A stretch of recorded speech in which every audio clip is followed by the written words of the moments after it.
नमस्कार दोस्तों, सावन महीने की आप लोगों को बहुत बहुत बधाई।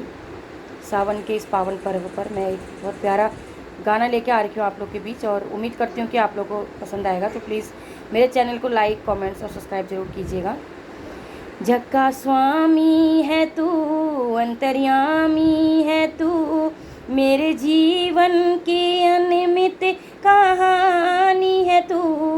तेरा पावन है द्वार, तेरी शक्ति अपार, तेरी पूजा मेरा जीवन आधार।